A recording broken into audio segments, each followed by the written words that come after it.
प्रणाली 5 का ये अंतिम प्रश्न है। तो छठवां प्रश्न में दिया है, सिद्ध कीजिए कि वृत्त के दो समांतर स्पर्श रेखाओं के बीच खींची गई एक अन्य स्पर्श रेखा का अंतःखंड केंद्र पर समकोण अंतरित करता है। तो यहाँ पे एक चित्र आपको दिखाई दे रहा है, ये प्रश्न में चित्र था। ठीक है, अब इस चित्र को देखकर क्या लिखेंगे, ये सब जो टॉपिक है ना, ये पूरा का पूरा चित्र को देखकर लिखा गया है। तो मैं आपको बताता हूँ कि क्या क्या मैंने लिखा है, और ये सब चीज चित्र से ही मैंने लिखा है। तो मैं समय इसमें वेस्ट नहीं करना चाहता था लिखने में, इसलिए मैंने पहले ही लिख दिया है। बाकी जो सॉल्यूशन रहेगा उसको मैं आपको बताऊंगा करके। ठीक है, तो चलो शुरू करते हैं। देखो चित्र देखो, यहाँ पे ये ओ क्या है, ये वृत्त का क्या है, केंद्र है। ठीक है, वृत्त का केंद्र है। और इस ये जो वृत्त है, ठीक है, वृत्त के स्पर्श रेखा देखो ए बी और सी डी क्या है, समांतर है। समांतर है ना, ए बी और सी डी एक दूसरे के समांतर है। और ये जो ए बी है इसमें एल बिंदु पॉइंट है और सी डी में एन बिंदु पॉइंट है। ठीक है, जो जो मैं बता रहा हूँ वो चीज मैंने यहाँ पे लिखा भी है। देखो ओ केंद्र वाला एक वृत्त है, जैसे कि मैंने अभी आपको बताया था, जिसमें ए बी और सी डी दो समांतर स्पर्शा बिंदु है। देख सकते हो सी डी और ए बी दोनों क्या है, दोनों इस वृत्त के स्पर्शा बिंदु है या स्पर्शा रेखाखंड है, ये भी आप कह सकते हो। इसके बाद देखो ये एल पॉइंट और ये एन पॉइंट, एल और एन, और इसी तरह से ये एम है। ठीक है, ये किस बिंदु पॉइंट मतलब किस रेखा पर बना है, जो वृत्त का, ये देखो ना, वृत्त जो है, इस वृत्त को ध्यान से अगर देखते हैं तो स्पर्शा रेखा देखो, स्पर्शा मतलब स्पर्श रेखा ए बी पर एल बिंदु पॉइंट बना है, सी डी पर एन बिंदु पॉइंट बना है, और पी क्यू पर एम बिंदु पॉइंट बना है। तो यहाँ पे यही चीज मैंने यहाँ पे लिख के बता दिया है। ठीक है, बस इतना ही आपको लिखना है और कुछ नहीं। इसके बाद आपको क्या करना है, सिद्ध करना है, इस तरह से लिखना है।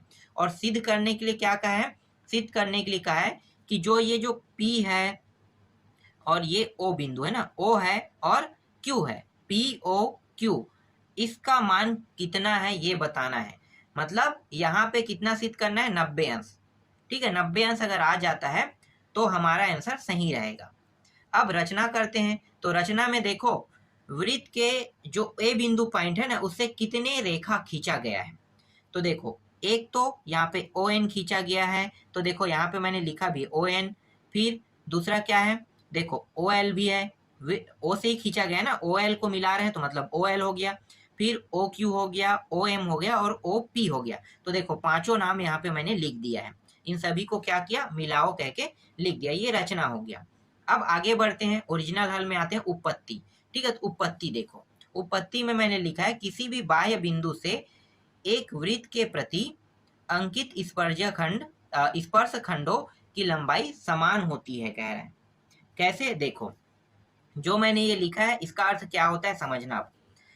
ये जो एन पी है, ठीक है, एन पी और पी एम, इन दोनों की दूरी जो है, लंबाई है, मतलब यहां से यहां की लंबाई जितनी है उतनी लंबाई पी से एन का है, ये कह रहा है। तो यहाँ पे आपको लिखना होगा पी से एन की लंबाई जितनी है उतनी ही लंबाई पी से एम है। ये जो मैंने लिखा है ना, ये यही कहना चाहता है।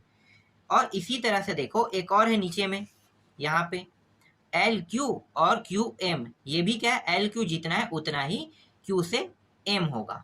तो इसको भी आपको लिखना है यहाँ पे, एवं एल क्यू बराबर है किसके, क्यू एम के।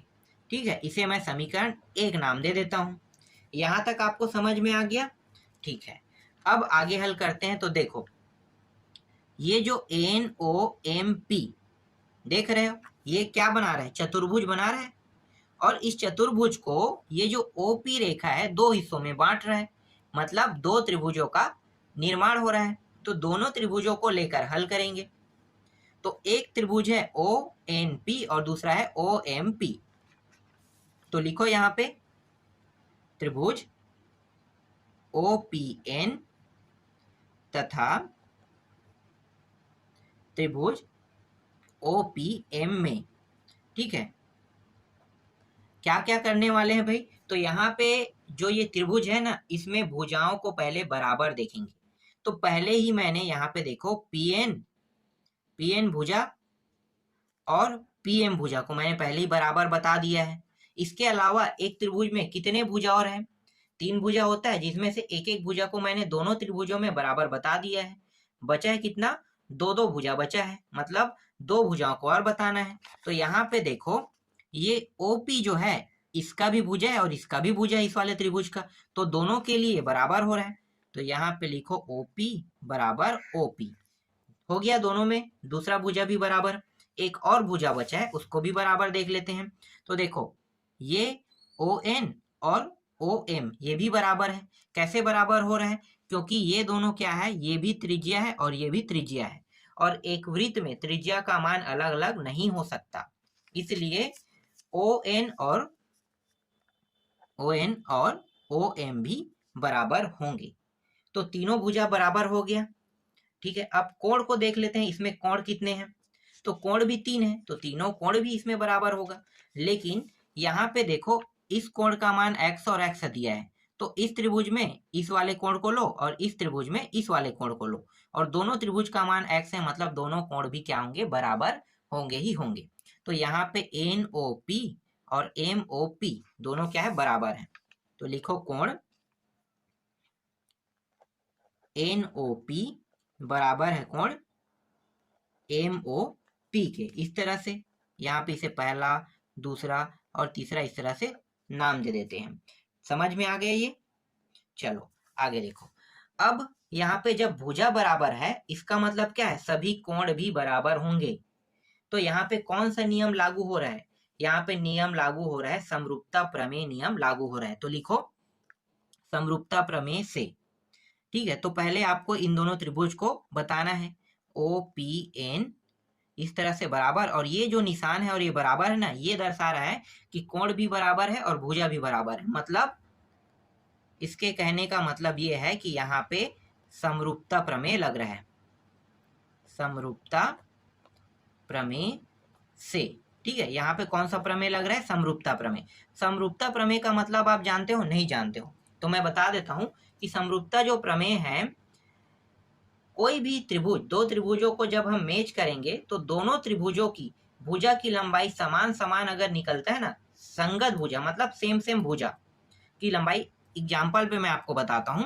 मान लो ऐसा एक त्रिभुज है और सेम टू सेम ऐसा ही एक त्रिभुज है, तो संगत भुजा का मतलब क्या है? ये संगत भुजा है और ये इसके संगत, जैसा ये है वैसा ये भी है। तो इसकी लंबाई मान लो अगर 5 है तो इसकी भी 5 होगा। ठीक है, तो भुजा यहाँ पे बराबर हो गया। यहाँ पे अगर इस वाले भुजा का मान 3 तो इसका भी 3 होगा। इसका मैंने 8 रखा है तो इसका भी मैं 8 रखूंगा। समझ में आ गए? तो ये संगत भुजा है, ये इसके संगत है, ये वाला इसका संगत है और ये वाला इसके संगत भुजा है। तो जब भी भुजा बराबर होता है ना, तब समरूपता प्रमेय लागू होता है, और जब समरूपता प्रमेय लागू होता है तो कोण ऑटोमेटिकली बराबर हो ही जाते हैं। मतलब ये कोण जितना है उतना ये भी होगा, ये भी होगा, ये दोनों, और ये कोण जितना है उतना ये कोण होगा। तो इस नियम के तहत, समरूपता प्रमेय के तहत, भुजा बराबर होने पर कोण अपने आप बराबर हो ही जाते हैं। लेकिन समरूपता बोल रहा हूँ क्या, यहाँ पे एक चीज मैं गलत बोल दिया हूँ। ये समरूपता के बारे में नहीं बता रहा हूँ, मैं सर्वांग सम के बारे में बता रहा हूँ। नाम सेम है तो एक जैसा लगने लगता है। सर्वांग सम लिखना है ना, सर्वांग सम है ये। ठीक है, सर्वांग सम नियम में कोण और भुजा दोनों बराबर होते हैं, जबकि समरूपता प्रमेय क्या करता है? जस्ट अपोजिट है। समरूपता प्रमेय में कोण तो बराबर हो सकता है, जरूरी नहीं है कि वो भुजा भी बराबर हो। ठीक है, तो ये समरूपता प्रमेय का नियम है। सर्वांग सम में भुजा और कोण दोनों, अगर भुजा बराबर है तो कोण बराबर होंगे ही होंगे। ठीक है, तो यहाँ पे नियम क्या लगा है? सर्वांग सम प्रमेय। ठीक है, अभी मैंने आपको जो बताया ना, उसको थोड़ा ध्यान से देखना और समझना कि मैं क्या कह रहा हूँ। यहाँ पे समरूपता बार बार मैं बोल दिया हूँ क्योंकि अधिकतर हम लोग समरूपता को ही उपयोग करते हैं, बहुत कम ना किसी में सर्वांग सम नियम लागू होता है। लेकिन इसमें सर्वांग सम नियम लागू हो रहा है। क्यों नियम लागू हो रहा है एक बार और बता देता हूँ कि आप लोग भूल ना जाए। ठीक है, देखो, ये भुजा जितना है उतना ही ये भी रहेगा, ये भुजा जितना है उतना ही ये भुजा रहेगा, ये भुजा जितना है ये भुजा इतना रहेगा। तो भुजाओं को बराबर अगर कहा जाता है तो इसे हम सर्वांग सम नियम कहते हैं। कौन सा नियम? सर्वांग सम नियम, मतलब सर्वांग सम प्रमेय। और इस प्रमेय के तहत कोण अपने आप बराबर हो ही जाते हैं। मतलब ये कोण जितना उतना ये भी रहेगा, ये जितना है उतना ये, और ये जितना है उतना ये रहेगा। ठीक है, ये सर्वांग सम है, और समरूपता इसके जस्ट अपोजिट होता है। तो समरूपता के बारे में भी मैं आपको बता देता हूँ। समरूपता में कोण जरूर बराबर हो सकते हैं, लेकिन ये भुजा बराबर नहीं हो सकता। मान लो ये 5 है तो यहाँ पे 8 आ गया, यहाँ पे 3 है तो यहाँ पे 4 आ गया। हो सकता है यहाँ पे 8 एक भुजा बराबर हो सकता है, पर बाकी 2 भुजाएं बराबर नहीं हो सकता। ठीक है, तो इस तरह से जरूरी नहीं है कि तीनों भुजा बराबर हो। कौन से प्रमेय में? समरूपता प्रमेय में। जबकि सर्वांग सम प्रमेय में सभी भुजा और कोण बराबर होते ही है। ये इसका नियम है। समझ में आ गया? चलो अब इसको देखो, तो यहाँ पे इसलिए लिखो NOP कोण और कोण MOP दोनों का मान कितना था? x है ना। देखो चित्र में इसका भी x इसका भी x, तो मतलब दोनों बराबर है, तो दोनों की जगह पे मैं x रख सकता हूं इस तरह से। ठीक, इसे आप समीकरण 2 नाम दे दो। अब इसी तरह से दूसरे वाले त्रिभुज को देखना है। त्रिभुज का मतलब यहाँ पे देखो, यहाँ भी 2 त्रिभुज बन रहा है। पहले इस चतुर्भुज को देखो, OL M और Q, ये एक चतुर्भुज है। ये O और Q जो रेखा है इस चतुर्भुज को 2 हिस्सों में बांट रहा है। तो 2 हिस्सों में बांट रहा है, तो जितना मैंने अभी इन दोनों के बारे में बताया उतना ही इन दोनों के बारे में भी बताऊंगा। तो चलो देखो, तो यहाँ पे त्रिभुज पुनः लिखो, पुनः त्रिभुज OMQ तथा त्रिभुज OLQ में, इन दोनों में देखते हैं। तो भुजाओं को पहले बराबर रख लेते हैं, तो एक भुजा तो कॉमन रहेगा। देख लो O और Q दोनों में है, तो OQ दोनों का हिस्सा है, मतलब दोनों के लिए OQ बराबर रहेगा इस तरह से। अब देखो यहाँ पे LQ जितना है उतना ही MQ, इसे मैंने पहले ही यहाँ पे बता दिया। देखो यहाँ पे पहले से बता दिया है, तो इसको हमें देखने की आवश्यकता नहीं है दोबारा। बचा क्या? त्रिज्या बस को देखेंगे, OL और OM बस को देख लेते हैं। तो ये OL त्रिज्या है और OM भी त्रिज्या है, तो ये दोनों भी क्या होंगे? बराबर होंगे ही होंगे। समझ में आ गया? ठीक है, अब कोण को देखो, तो इसमें कोण कौन सा है? इसे मैं चौथा नाम दे देता हूं, ये 5वां और ये 6वां। कोण देखो MOQ एक हो गया, और LOQ दोनों का मान y है। तो यहाँ पे कोण MOQ बराबर कोण LOQ, दोनों का मान इस तरह से बराबर है। और यहाँ भी वही नियम लागू होगा। कौन सा? सर्वांगसम नियम, OMQ, ये सर्वांगसम नियम का चिन्ह है। OLQ सर्वांग सम प्रमेय से। ठीक है, सिद्ध हो रहा है। तो इन दोनों का मान कितना है? तो मैं नीचे में लिख लेता हूं, चूंकि MOQ बराबर कोण LOQ दोनों का मान क्या है? y। इसे मैं तीसरा समीकरण नाम दे देता हूं। ठीक है, क्या समीकरण नाम दे रहा हूं? तीसरा। अब ये जो समीकरण है तीसरा, दूसरा और तीसरा, इनको जोड़ भी सकते हैं, लेकिन इसे थोड़ा अलग तरीके से हल करते हैं।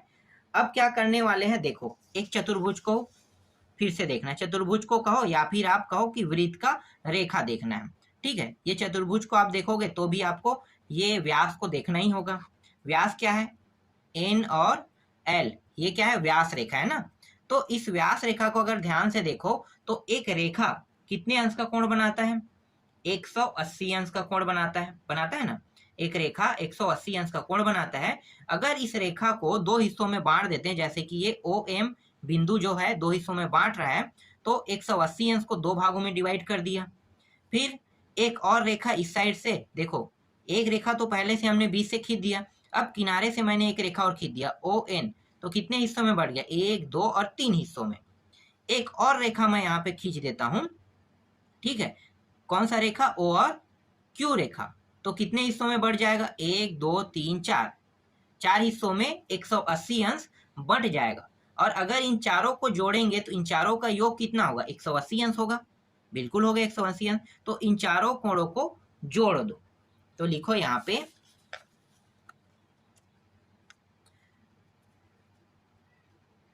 कोण कौन कौन सा है भाई, एक है, एन है, ओ है और पी है, प्लस कोण पी है, ओ है और एम है, फिर प्लस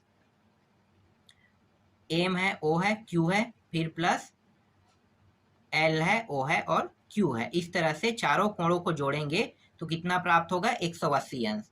इसका मान x है, इसका भी मान x है, ठीक है, और इसका मान y है और इसका मान भी y है। देख लो, ये रहा y और y, और यहाँ पे पहला समीकरण में इन दोनों का x था, तो यहाँ पे मैंने x रख दिया, और इन चारों कोणों को जोड़ेंगे तो कितना प्राप्त होगा, 180 अंश प्राप्त होगा। तो ये हो जाएगा 2 2, तो 2x और 2y बराबर 180 अंश। इन दोनों में 2 है तो 2 को उभयनिष्ठ निकाल लो, तो x प्लस y बराबर 180 अंश। अब ये जो 2 है इसके साथ गुणा के रूप में है, मतलब ये कहाँ पे आएगा, नीचे में आएगा। कैसे, यहाँ पे थोड़ा सा बचा है उसको मैं बता देता हूँ। तो यहाँ पे बचेगा सिर्फ xy, और xy बराबर 180 अंश अपान 2 हो जाएगा। 2 एकम 2 नियम और 2 शून्य 90। तो x प्लस वाई का मान कितना प्राप्त हो गया, 90 अंश प्राप्त हो गया। x और y का मान यहाँ पे 90 अंश प्राप्त हो रहा है। तो देखो यहाँ पे मैं आपको दिखाता हूँ, ठीक है, ये x और ये y है, इन दोनों का मान 90 अंश। एक सेकंड, यहाँ पे x और y का मान कितना है, 90 अंश। मतलब ये कौन सा कोण है, POM, और ये किन दो कोणों का योग से बना है, एक है POM प्लस MOQ, इन दोनों को योग करो तो ये वाला जो कोण है ना, x का जो मान रहेगा वो रहेगा POM रहेगा, और इसका जो मान है वो है MOQ है, बराबर 90 अंश। इसको हम ऐसे लिख सकते हैं, बिल्कुल लिख सकते हैं। देखो ना यहाँ पे चित्र को, चित्र में क्या है, इस कोण का मान x है ना, तो ये कोण है, ये वाला POM का मान है, और ये जो y है ये MOQ कोण का मान है। तो इसको कोण में बदल लेते हैं। अब इन दोनों कोणों का योग होता है POQ होता है। तो दोनों कोणों को अगर मैं जोड़ूंगा तो ये किसके बराबर होगा, ये होगा कोण P, एक सेकंड यहाँ पे देखो, कोण POQ के बराबर होगा, और इसका मान कितना है, 90 अंश। और यही हमें क्या करना था, सिद्ध करना था। तो ये सिद्ध हुआ। इस तरह से ये पूरा प्रश्नावली और अध्याय भी कंप्लीट हो गया।